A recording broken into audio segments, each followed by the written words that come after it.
Hello friend, સ્વાગત છે તમારું આજે મારા નવા વિડીયોમાં। આજે આપણે મગની દાળ પલાળીને એના ઢોકળા બનાવવાના છે। એની સાથે મેં ચણાની દાળ થોડીક પલાળીને રાખી છે।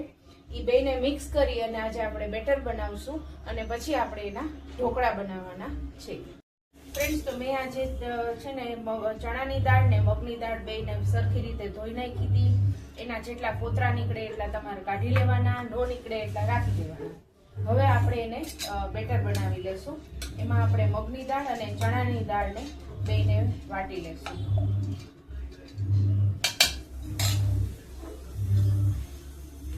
ચણાની દાળ અને મગની દાળ બે વાટી લેવાની છે।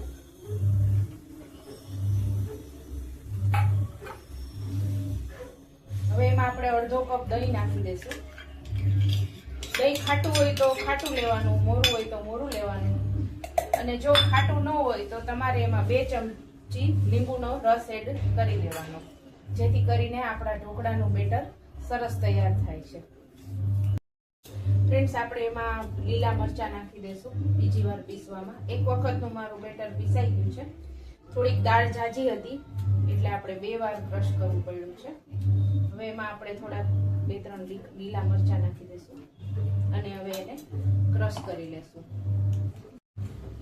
ફ્રેન્ડ્સ, તો આપણું બેટર રેડી છે અને આપણે રાખી દઈશું કાઢીને આવી રીતે। થોડુંક એવું પાણી નાખીશું।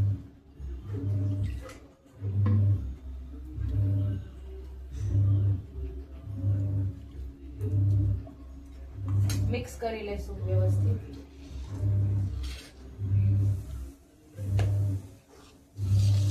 એકદમ હલાવી લેવાનું છે।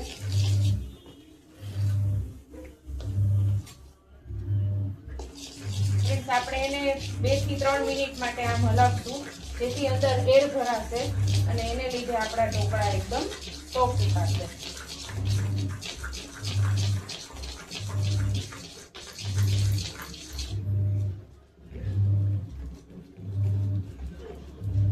એક 2 મિનિટ માટે આવી રીતે બેટરને હલાવી લેવું છે, હલાવી લેવાનું છે। તમે બેટરની કન્સિસ્ટન્સી જોઈ શકો છો, કેવું બેટર બન્યું છે। આવી રીતનું આપણું બેટર બનવું જોઈએ। જો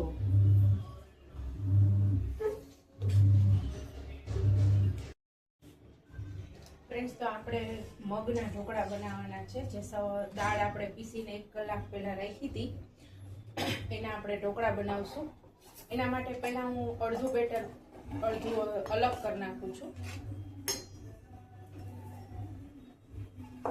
હવે આ જે અડધું છે ને એમાં આપણે કુકિંગ સોડા નાખીશું, થોડોક એવો। ફ્રેન્ડ્સ, પહેલા આપણે ગેસ ચાલુ કરી દેવાનો છે, ભૂલી ગઈ છું હું। આપણું પાણી અને ગરમ કરવા મૂકી દેવાનું છે। એક આ ટાઈપનું ખાનું લઈ લેવાનું છે। મીઠું નાખી દેશું।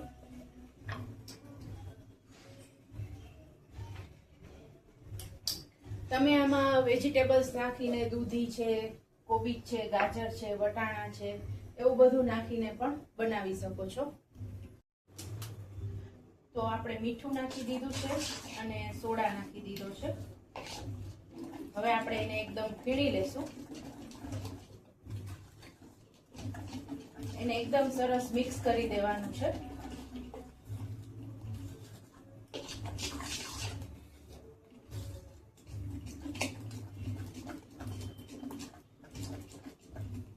હવે આપણે 1 ચમચી તેલ એમાં નાખી દઈશું। આપણું મોલ્ડ છે એને ગ્રીસ કરી લઈશું।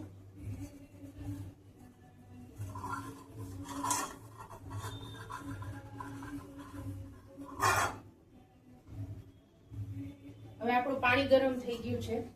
આપણે એમાં આપણે મોલ્ડ મૂકી અને આપણે આ મિક્સ કરેલું બેટર છે એની અંદર નાખી દેવાનું છે ઢોકળા માટેનું।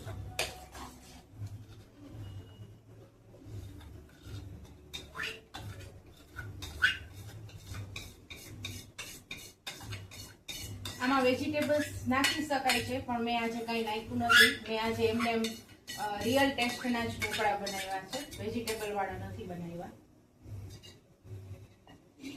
હવે આપણે એને ફાસ્ટ ગેસે ઢાંકીને રાખી દઈશું સ્ટીમ થવા માંડે. 10 થી 15 મિનિટમાં આપણું ઢોકળું સ્ટીમ થઈ જશે. ફ્રેન્ડ્સ, આપણે હવે આપણા ઢોકળા બની ગયા છે, એને આપણે વઘારી લેશું. જો આપણા મગના ઢોકળાના કેટલા સરસ પીસ પડ્યા છે. આવી રીતે તમારું ઢોકળું તૈયાર થઈ જશે. હવે આપણે એનો વઘાર કરી લેશું. એના માટે આપણે 2 થી 3 ચમચી તેલ મૂકશું.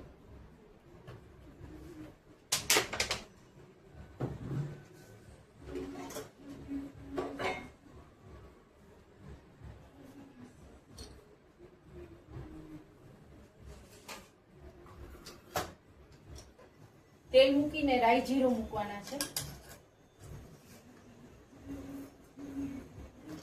રાઈ સરખી મૂકવાની, જાજી મૂકવાની છે.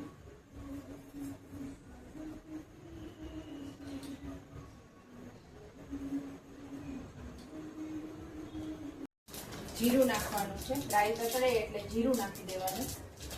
ગેસને થોડોક ધીમો રાખશું.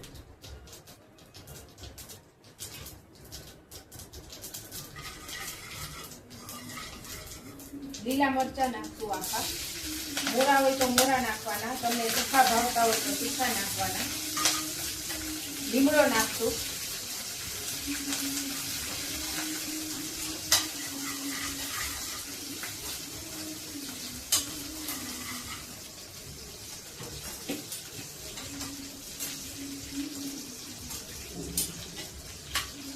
થોડુંક પાણી ઉમેરશું.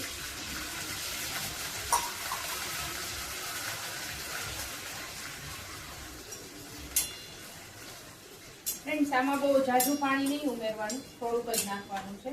કારણ કે આ ચણાના લોટના ખમણ જેવા નહીં પાણી પીવે, એટલે આપણે થોડુંક જ નાખશું પાણી. પાણીને એકદમ ઉકળવા દેશું. 2 ચમચી ખાંડ નાખશું.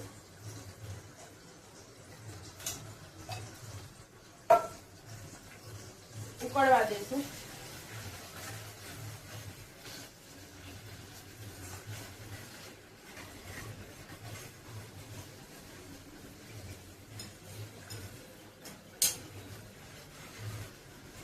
ફ્રેન્ડ્સ, હમણાં આ મગના ખમણ છે ને બહુ સરસ લાગે છે. તમે મગ પલાળીને બનાવી શકો છો, મગની દાળ બનાવીને પલાળીને બનાવી શકો છો. પણ મગ પલાળીને બનાવો ને તો તમારે એટલું ખાસ ધ્યાન રાખવાનું કે આને સહેજ ફૂટવા દેવાના, જેથી પચવામાં હળવા રહેશે અને આપણને ખાવામાં પણ સારા રહેશે. મેઇન તો એ જોવાનું કે પચવામાં હળવા રહે, એ રીતે આપણે એને પલાળવાનું છે. હવે આપણી ખાંડ એકદમ અંદર ઓગળી ગઈ છે સરસ, અને પાણી એ સરસ ઉકળી ગયું છે. તો હવે આપણે એમાં ગેસ ધીમો કરી અને આપણા ખમણ નાખી દઈશું. મગના ઢોકળા મિક્સ કરી લેશું.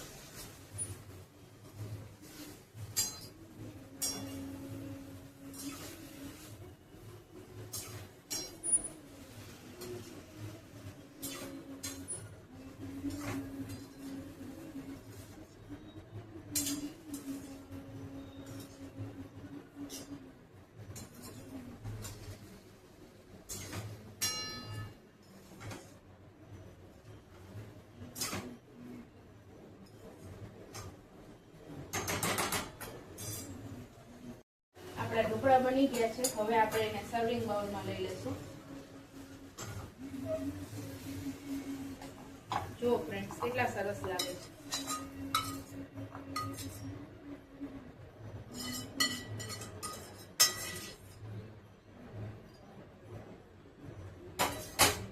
ઉપરથી થોડી કોથમરી નાખી દેશું.